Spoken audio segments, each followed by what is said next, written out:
से ना रुके हम, मर्जी से चले हम, बादल सा गरजे हम, सावन सा बरसे हम, सूरज सा चमके हम, स्कूल चले हम, स्कूल चले हम,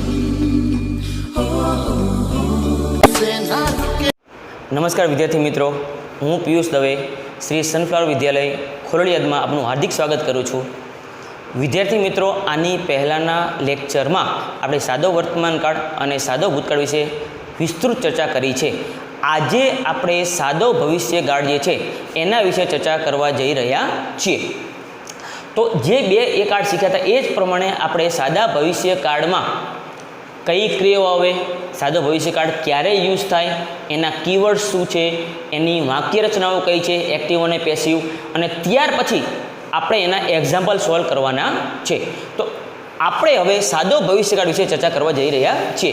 સૌથી પહેલાં આપણે એના વિશે ચર્ચા કરશું કે સાદા ભવિષ્યકાળમાં કયા પ્રકારની ક્રિયાઓ આવે છે.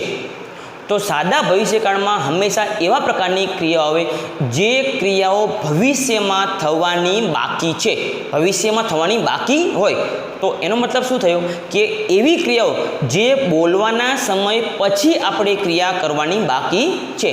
ટૂંકમાં આપણે એવું સમજી શકીએ કે જે ક્રિયાઓ ભવિષ્યમાં થવાની બાકી હોય એ બધી જ ક્રિયાઓ સાદા ભવિષ્યકાળમાં આવે છે. તો હવે આપણે એને વિસ્તૃત ચર્ચા કરવા જઈ રહ્યા છીએ. તો આ આપણે વાત થઈ ડેફિનેશન કે કઈ પ્રકારની ક્રિયાઓ આવે. હવે પછી આપણે એના એ ચર્ચા કરશું સાઇન, કે સાદા ભવિષ્યકાળમાં આવતા કીવર્ડ્સ કયા છે, એટલે કે કયા એવા શબ્દો છે, કયા એવા ઓળખસૂચક શબ્દ છે, કઈ એવી નિશાની છે કે જેની ઉપરથી આપણને ખબર પડે કે આ વાક્ય સાદા ભવિષ્યકાળનું છે. પરંતુ આના વિશે ચર્ચા કરવા જઈએ એની પહેલાં વિદ્યાર્થી મિત્રો, હું તમને એક વસ્તુ યાદ કરાવવા માગું છું કે જો કોઈ વાક્યમાં કીવર્ડ્સ આપેલા છે તો કીવર્ડ્સ ઉપરથી તો આપણે ઓળખી શકીએ છીએ કે વાક્ય કયા કાળનું છે. પરંતુ એનાથી અગાઉ, એનાથી ઉપર આપણે એક વસ્તુ યાદ રાખવાની હતી. મેં તમને દર વખતે કીધેલું છે કે વાક્યમાં આપેલા ક્રિયાપદના રૂપ ઉપરથી જ આપણે વાક્ય ઓળખી શકીએ છીએ. અને આપણે ક્રિયાપદના આપેલા રૂપ ઉપરથી જ વાક્ય ઓળખવાનું છે. ઉદાહરણ તરીકે માનો કે આપણે સાદા વર્તમાનકાળની વાત કરીએ તો સાદા વર્તમાનકાળનું ક્રિયાપદ કયું હતું? V1 અથવા S અથવા ES. તો આ બે ક્રિયાપદ ઉપરથી આપણે ઓળખી શકતા હતા કે સાદા વર્તમાનકાળનું વાક્ય છે. હવે ત્યારબાદ આપણે સાદા ભૂતકાળની ચર્ચા કરીએ, સાદા ભૂતકાળની વાત કરીએ તો એમાં ક્રિયાપદનું કયું રૂપ હતું? V2. તો વાક્યમાં આપેલા ક્રિયાપદના ભૂતકાળના રૂપ ઉપરથી આપણે ઓળખી શકતા હતા કે વાક્ય સાદા ભૂતકાળનું છે. તો અહીંયા હવે આપણે એની ચર્ચા કરવાની છે કે કયું એવું ક્રિયાપદ છે કે જેની ઉપરથી આપણે ઓળખી શકીએ કે વાક્ય સાદા ભવિષ્યકાળનું છે. તો એની શોર્ટ કી છે શેલ અથવા વિલ પ્લસ V1. જે વાક્યમાં શેલ અથવા વિલ આ બંને ક્રિયાપદનું કોઈ પણ એક ક્રિયાપદ આપેલું હોય અને V1 આપેલું હોય તો એ વાક્ય હંમેશા સાદા ભવિષ્યકાળનું હોય છે. આ શેની ચર્ચા કરી છે આપણે? વાક્યમાં આપેલું ક્રિયાપદ કે જેની ઉપરથી આપણે ઓળખી શકીએ કે વાક્ય સાદા ભવિષ્યકાળનું છે. હજી રિપીટ કરું, શેલ અથવા વિલ આ બંને ક્રિયાપદમાંથી કોઈ પણ એક અને એની સાથે ફરજિયાત V1 આપેલું હોય. V1 એટલે શું? ક્રિયાપદનું મૂળ રૂપ. તો શેલ વિલ પ્લસ V1 આ આપેલું હોય તો એ વાક્ય સાદા ભવિષ્યકાળનું હોય છે. આ એની શોર્ટ કી. હવે આપણે એ ચર્ચા કરવા જઈએ કે કયા એવા કીવર્ડ્સ છે કે જેની ઉપરથી આપણને ખબર પડે વાક્ય સાદા ભવિષ્યકાળનું છે. તો સૌથી પહેલો કીવર્ડ છે ટુમોરો, આવતીકાલે. ત્યાર પછી છે આફ્ટર, પછી. ત્યાર પછીનો કીવર્ડ છે ઇન ધ ફ્યુચર, એટલે કે ભવિષ્ય દર્શાવે છે. ત્યાર પછી છે નેક્સ્ટ. અહીંયા એક વિદ્યાર્થી મિત્રો હું તમને ખાસ યાદ કરાવવા માગું છું. અહીંયા સાદો ભવિષ્યકાળ છે એટલે મને નેક્સ્ટ આવે છે. જો આપણે સાદા વર્તમાનકાળની ચર્ચા કરીએ એક મિનિટ માટે તો અહીંયા જે નેક્સ્ટ છે એવો જે વર્ડ સાદા વર્તમાનકાળમાં આવતો હતો એ હતો every. Every day, every week. તો એવરીવાળા દરેક શબ્દ આવતા હતા એ સાદા વર્તમાનકાળમાં આવતા હતા. હવે ત્યાર પછી આપણે સાદા ભૂતકાળની ચર્ચા કરીએ તો અહીંયા જે નેક્સ્ટ છે એવી જ રીતે સાદા ભૂતકાળમાં આવે છે last, last day, last week, last month, last year, etc વગેરે વગેરે. તો સાદા વર્તમાનકાળમાં એવરીવાળા દરેક શબ્દ આવતા હતા, સાદા ભૂતકાળમાં લાસ્ટવાળા દરેક શબ્દ આવતા હતા, એઝ ધ સેમ અહીંયા નેક્સ્ટવાળા બધા શબ્દ આવે છે. Next day, next week, next year, next month etc. તો આ જે શબ્દ છે એની ઉપરથી આપણને ખબર પડે કે વાક્ય સાદા ભવિષ્યકાળનું છે. તો આ ચર્ચા શેની થઈ? કીવર્ડ્સ, કે આની ઉપરથી આપણે વાક્ય ઓળખી શકીએ. પરંતુ હજી વસ્તુ યાદ કરી દઉં, શેલ વિલ પ્લસ V1 એ જ આપણે યાદ રાખવાનું છે. તો અત્યારે ડેફિનેશન અને સાઇન આની ચર્ચા કરી. હવે આપણે સાદા ભવિષ્યકાળમાં આવતી જે વાક્ય રચનાઓ છે 3, હકાર, નકાર અને પ્રશ્નાર્થ, એના વિશે ચર્ચા કરીએ છીએ. તો સૌથી પહેલાં ચર્ચા કરશું હકાર વાક્ય રચના. AS એ ફૂલ સ્ટોપ S, અફિર્મેટિવ સેન્ટેન્સ, એટલે કે હકાર વાક્ય રચના, હકાર વાક્ય. તો એની જે એક્ટિવ વોઇસ છે, એક્ટિવ વાક્યને જે એની ચર્ચા કરીએ. સૌથી પહેલાં કરતા સેલ વિલ, એ જો બે ક્રિયા છે, સેલ ઓબ્લિક વિલ, એટલે સેલ અથવા વિલ પ્લસ V1 પ્લસ કર્મ પ્લસ અન્ય શબ્દ. તો આ ક્રિયાપદ છે, તમે સમજો, cell will plus V1, cell અથવા વિલ પ્લસ V1. તો આની ઉપરથી તમે વાક્ય જજ કરી શકો કે વાક્ય સાદા ભવિષ્યકાળનું છે. હવે વિદ્યાર્થી મિત્રો, અહીંયા સેલ અને વિલ બે આપેલું છે, તમને ખ્યાલ જ છે, પરંતુ જસ્ટ નોલેજ માટે આપણે ચર્ચા કરી લઈએ. સેલ ક્યારે યુઝ થાય અને વિલ ક્યારે યુઝ થાય એની આપણે ચર્ચા કરવાની છે. તો જ્યારે કર્તાની જગ્યાએ આઈ અને વી આપેલું હોય તો એની સાથે ફરજિયાત સેલ યુઝ થાય છે. જ્યારે કર્તાની જગ્યાએ આઈ અને વી આપેલું હોય ત્યારે ફરજિયાત સેલ યુઝ થાય છે. તો બાકીના, એટલે કે કર્તા જગ્યાએ હી, સી, ઇટ, યુ, દે બહુવચન આપેલું હોય તો એની સાથે ફરજિયાત વિલ યુઝ થાય છે. પરંતુ સેલ અને વિલ બંનેમાંથી એક યુઝ થાય એની સાથે ફરજિયાત V1 યુઝ થાય છે. આ આપણે સાદા ભવિષ્યકાળની હકાર વાક્યની વાત કરી. હવે આપણે એની પેસિવની ચર્ચા કરીએ. તો સૌથી પહેલાં કર્મ, પેસિવ વાક્ય રચનાના નિયમ મુજબ સૌથી પહેલાં કર્મ આવે છે. તો અહીંયા કર્મ, પછી સેલ વિલ. હંમેશા કર્મને આધારિત તમારે સેલ અને વિલ મૂકવાના છે. પછી આવે છે બી. આ આપણા માટે એક નવો શબ્દ છે. સાદા વર્તમાનકાળ અને સાદા ભૂતકાળમાં બી આવતો હતો નહીં, પરંતુ સાદા ભવિષ્યકાળની હકાર, નકાર કે પ્રશ્નાર્થની વાક્ય રચના જ્યારે તમે પેસિવમાં ચેન્જ કરવા જઈ રહ્યા હોય ત્યારે ફરજિયાત તમારે બી યાદ રાખવાનું છે. તો સૌથી પહેલાં કર્મ, પછી સેલ વિલ. તો કર્મને અનુસંધાને તમારે સેલ વિલ મૂકવાનું છે, પછી બી મૂકવાનું છે, પછી V3, પછી બાય, પછી કરતા પ્લસ અધર વર્ડ્સ. આ વાત થઈ હકાર વાક્ય રચનાની, એક્ટિવ અને પેસિવ. હવે આપણે ચર્ચા કરીએ નકાર વાક્ય રચના, નેગેટિવ સેન્ટેન્સ. નેગેટિવ સેન્ટેન્સ મેં તમને વિદ્યાર્થીઓ દર વખતે કીધેલું છે, હકાર અને નકાર બંને વાક્ય રચનાઓ બધા જ કાળમાં સેમ હોય છે, માઇનોર ડિફરન્સ જોવા મળે છે. આપણે અત્યારે આ કાળની ચર્ચા કરીએ તો ફક્ત જે નોટ છે એટલા માટે આપણે નકાર વાક્યના છે. જો નોટ નહીં હોય તો બંને વાક્યનો સરખી જોવા મળે છે. જો આપણે સૌથી પહેલાં કરતા સેલ વિલ નોટ, કારણ કે નકાર વાક્યની આપણે ચર્ચા કરવા જઈ રહ્યા છીએ માટે V1 કર્મ અધર વર્ડ્સ. જો એઝ ધ સેમ કરતા સેલ વિલ V1 કર્મ અધર વર્ડ્સ. આ વાક્ય રચના ના વાક્યના બંને સરખી છે, ફક્ત નોટ એક જ છે. તો હું શું કહેવા માગું છું કે જો તમે એક હકાર વાક્યને સમજી ગયા છો દરેક કાળની, તો તમને દરેક કાળની નકાર આવડશે જ. હવે આપણે એની પેસિવ ચર્ચા કરીએ. તો પેસિવના નિયમ મુજબ સૌથી પહેલાં કર્મ, પછી shall will plus not plus be plus V3 plus by plus કરતા પ્લસ અધર વર્ડ્સ. અહીંયા પણ એઝ ધ સેમ છે. કર્મને અનુસંધાને તમારે સેલ અને વિલ મૂકવાનું છે, પ્લસ નોટ કારણ કે નકાર વાક્ય છે, પ્લસ બી સાદા ભવિષ્યકાળનું પેસિવ છે માટે, પ્લસ V3 બાય કરતા અધર વર્ડ્સ, પ્લસ ફૂલ સ્ટોપ. હવે આપણે વાત કરવા જઈએ પ્રશ્નાર્થ વાક્ય રચના, કે જેની 3 વાક્ય રચનાઓ છે. પહેલી અને બીજી સેમ, અને ત્રીજા નંબરની જે છે એ હુ વાળી વાક્ય રચના. પહેલી ક્રિયાપદવાળી, સેલવિલવાળી, બીજી WH વાળી અને ત્રીજી હુ વાળી વાક્ય રચના. પરંતુ દરેક કાળમાં પહેલી અને બીજી બંને વાક્યનો સરખી જ હોય છે. ફક્ત એક જ શબ્દનો ડિફરન્સ આપણને જોવા મળે છે. એ શબ્દ કયો? WH શબ્દ. પણ એનાથી આપણે કોઈ જ ફેર પડતો નથી. આપણે પહેલી અને બીજી બંને વાક્યનો સરખી છે, ફક્ત એક W શબ્દ. તો જ્યારે એક્ટિવ વોઇસમાં જે એક્ટિવ વોઇસનું સેન્ટેન્સ આપણે સોલ્વ કરવા જઈ રહ્યા છીએ, તો એને જ્યારે આપણે પેસિવમાં ફેરવીએ છીએ તો ઉપર જે ડબલ્યુ શબ્દ આપેલો છે એ ડબલ્યુ શબ્દ તમારે નીચે મૂકી દેવાનો છે. બાકી બંને વાક્ય રચનાઓ સરખી છે. ચલો જોઈએ. સૌથી પહેલાં પહેલી, શેલ વિલ પ્લસ કર્તા પ્લસ V1 પ્લસ કર્મ plus other words plus question mark. આ એની પ્રશ્નાર્થ વાક્યની એક્ટિવ વોઇસની વાક્ય થયું. હવે આપણે એની પેસિવ ચર્ચા કરીએ. તો સૌથી પહેલાં શેલ વિલ પ્લસ કર્મ. તો અહીંયા પણ વિદ્યાર્થી મિત્રો તમારે ફરજિયાત શેલ વિલ કોના આધારે મૂકવાનું છે? કર્મને અનુસંધાને. તો સૌથી પહેલાં આવશે શેલ વિલ પ્લસ કર્મ plus be plus V3 plus by plus કર્તા plus other words plus question mark. અહીંયા પણ તમારે આ બે વર્ડ્સ યાદ રાખવાના છે. હજી રિપીટ કરું વિદ્યાર્થી મિત્રો, કર્તાની જગ્યાએ આઈ અને વી આપેલું હોય તો તમારે શેલ ફરજિયાત યુઝ કરવાનું છે. બાકીના જે વર્ડ છે હી, શી, ઇટ, યુ, ધે એ બધાની સાથે તમારે વિલ યુઝ કરવાનું છે. બીજી મહત્ત્વની વસ્તુ તમારે સાદા ભવિષ્યકાળમાં યાદ કરી રાખવાની છે. જે બી આવે છે એ ફરજિયાત તમારે યાદ રાખવાનું છે. સાદા ભવિષ્યકાળની કોઈ પણ વાક્યને તમે ફેરવો છો ત્યારે.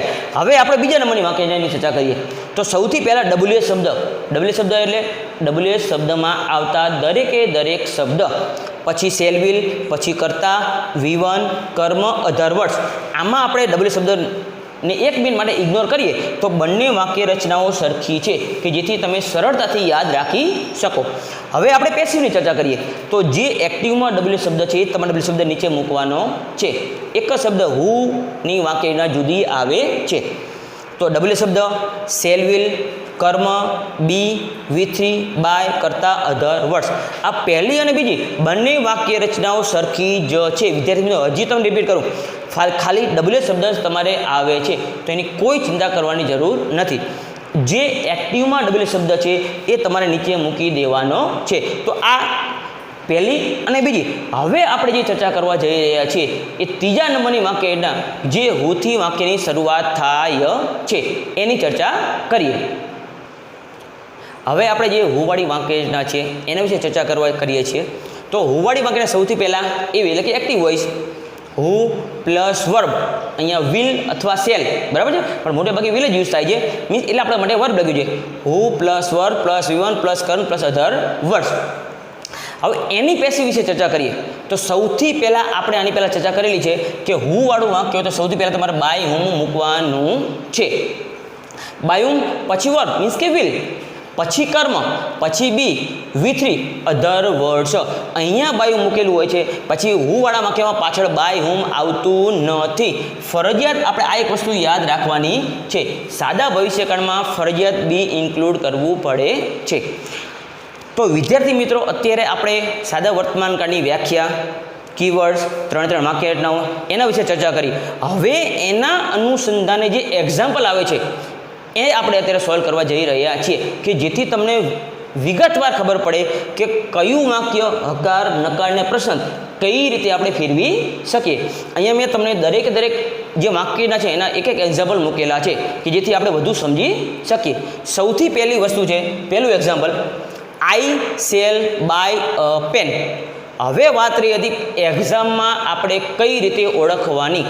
આ જ્યારે સાદો ભવિષ્યકાળ આપણે શરૂઆત કરી ત્યારે મેં તમને એક વસ્તુ કીધેલી હતી કે શોર્ટ કી યાદ રાખવાની, શેલ વિલ પ્લસ V1. તો અહીંયા તમે જુઓ શેલ પ્લસ બાય. હવે અહીંયા શેલ શા માટે? તો એની આપણે ચર્ચા કરેલી કે કર્તાની જગ્યાએ આઈ અથવા વી હોય તો એની સાથે ફરજિયાત શેલ યુઝ થાય છે. જો કર્તાની જગ્યાએ હી, સી, ઇટ, યુ, ધે હોય તો અહીંયા વિલ યુઝ થાય છે. તો ટૂંકમાં આપણે વિલ પ્લસ V1 એટલા માટે આપણે ઓળખી શકીએ કે સાદા ભવિષ્યકાળનું વાક્ય છે. હવે આપણે એને પેસિવમાં ફેરવીએ તો સૌથી પહેલાં નિયમ મુજબ, વાક્ય રચના મુજબ સૌથી પહેલાં આવે કર્મ. તો આમાં છે અ પેન. તો સૌથી પહેલાં લખશું આપણે કર્મ. ત્યાર પછી મૂકશું શેલ અને વિલ. આ આવશે ઈટમાં તો એના હિસાબે એની સાથે ક્રિયાપદ કયું આવશે? વિલ. ત્યાર પછી આપણે મૂકશું વાક્યના અનુસંધાને. સૌથી પહેલાં કર્મ, શેલ વિલ, પછી આવશે બી. સાદા ભવિષ્યકાળમાં બી મૂકવાનું ક્યારેય ભૂલવાનું નહીં. પછી આપણે મૂકશું બી. વાક્ય રચનાના અનુસંધાને જ કર્મ, શેલ વિલ, બી, પછી આવશે V3. તો અહીંયા જે એક્ટિવ વોઇસમાં બાય આપેલું છે એનું તમારે V3 મૂકવાનું છે. તો શું થશે? બોટ. પછી આવશે બાય. હવે અહીંયા આઈ આપેલું છે, તો મેં સાદા વર્તમાન કાળ જ્યારે ચર્ચા કરી ત્યારે મેં તમને કીધેલું કે અહીંયા I, we, you, they, he, she, it આપેલું હોય તો એને તમારે એની કર્મ વિભક્તિમાં ફેરવવું પડે છે. તો અહીંયા આઈ છે એના અનુસંધાનમાં આઈનું શું થઈ જશે? મી. જો વી હોત તો અસ થાત, હી હોત તો હિમ થાત, સી હોત તો હર થાત. અહીંયા જે આઈ, હજી રિપીટ કરું, કર્તાની જગ્યાએ I, we, you, they, he, she, it આપેલું હોય તો જ તમારે કર્મ વિભક્તિમાં ફેરવવાનું છે, બાકી ક્યાંય ફેરવવાનું નથી. જે આપેલું હોય કરતા બાય પછી કરતા મૂકી દેવાનું છે. તો આ હકાર વાક્યની વાત થઈ. હવે આપણે ચર્ચા કરવા જઈ રહ્યા છીએ નકાર વાક્ય. કઈ રીતે ખબર પડે? નોટ આપેલું છે માટે. પરીક્ષામાં will plus not plus V1 આ 3 વર્ષ ઉપરથી આપણને ખબર પડે કે નકાર વાક્ય છે. નોટ છે એટલે નકાર છે, પણ વિલ પ્લસ V1. તો હવે આ વાક્યને આપણે પેસિવમાં ફેરવીએ. કઈ રીતે? તો વાક્ય રચનાના નિયમ મુજબ સૌથી પહેલાં કર્મ આવે. તો આ જે વાક્ય છે એમાં કર્મ શું છે? The injured man. તો અનુસંધાને અકોર્ડિંગ ટુ સેન્ટેન્સ એટલે કે વાક્યના અનુસંધાને સૌથી પહેલાં આવશે કર્મ.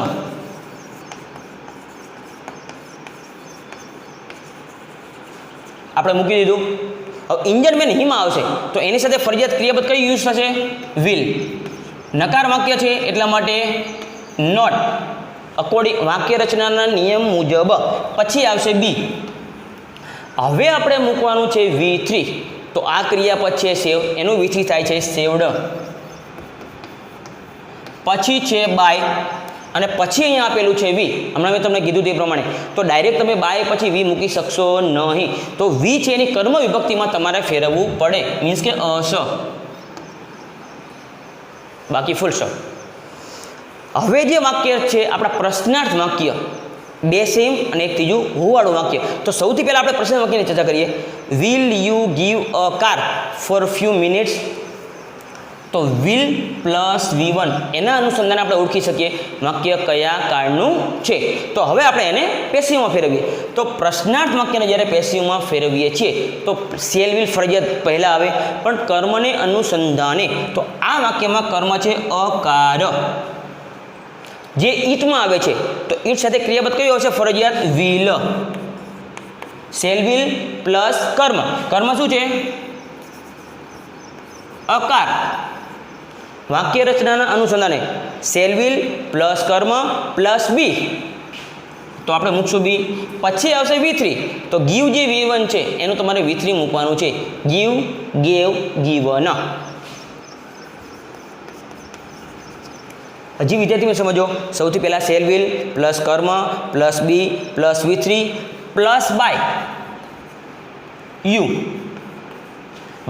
other words is the same for few minutes. બાકી ક્વેશ્ચન માર્ક. વાક્ય રચનાને અનુસંધાને જ. ત્યાર પછી આપણે ચર્ચા કરવા જઈ રહી વેન એટલે કે WH વાળી વાક્ય રચના. તો એમાં એક જ નિયમ છે, જે એક્ટિવમાં WH શબ્દ છે તમારે નીચે મૂકી દેવાનો છે. તો અહીંયા વેન છે તો આપણે નીચે વેન મૂકી દીધું. પછીની જે વાક્ય રચના છે એ ઇઝ ધ સેમ છે. તો હવે આપણે આમાં પહેલાં શોધવાનું છે કર્મ. તો કર્મ શું છે? A song. ઈટમાં આવે છે તો ઈટની સાથે ક્રિયાપદ કઈ યુઝ થશે? વિલ. તો સૌથી પહેલાં આપણે મૂકશું વિલ, પછી મૂકશું અ સોંગ એટલે કે કર્મ. અહીંયા શેલ વિલ ફરજિયાત કોના આધારે મૂકવાનું? કર્મને આધારે. જો WH શેલ વિલ કર્મ, પછી મૂકવાનું છે આપણે બી. ભવિષ્યકાળનું વાક્ય છે માટે. પછી આ જે ક્રિયાપદ છે સિંગ એનું તમારે મૂકવાનું છે V3. સિંગ, સેંગ, સંગ. પછી આવશે બાય અને પછી બાય પછી કરતા. તો અહીંયા સી આપેલું છે તો ડાયરેક્ટ તમે સી મૂકી શકો નહીં, એને તમારે કર્મ વિભક્તિમાં ફેરવવું પડે. સી છે એટલે એના માટે કર્મ વિભક્તિ શું થશે? હર પ્લસ ક્વેશ્ચન માર્ક. વિદ્યાર્થી મિત્રો ખાસ સમજો, અહીંયા સી છે એટલા માટે અહીંયા હર થયું. તો આ બંને વાક્યના એઝ ધ સેમ હતી. હવે જે ત્રીજા નંબરનું વાક્ય છે જે હુથી વાક્યની શરૂઆત થાય છે. Who will help this orphan child. તો તમારા મગજમાં આ યુઝ થાય. ઓર્ફેન એટલે અનાથ. તો એક જ નિયમ છે, હું હોય એટલે સૌથી પહેલાં બાય હું મૂકવાનું તમારે. તો આપણે સૌથી પહેલાં બાય હું મૂકી દઈએ. બાય હું મૂક્યા પછી આપણે સેલવિલ મૂકવાનું છે. તો સેલવિલ કોના અનુસંધાને? કર્મને અનુસંધાને. તો કર્મ શું છે? ધીસ ઓર્ફન ચાઇલ્ડ, અનાથ બાળક. ઓર્ફેન એટલે અનાથ. તો એના અનુસંધાને આપણે હવે સેલવિલ મૂકવાનું છે. ધીસ ઓર્ફેન ચાઇલ્ડ માટે આવશે વિલ. પછી જે આપણે મૂકવાનું છે કર્મ.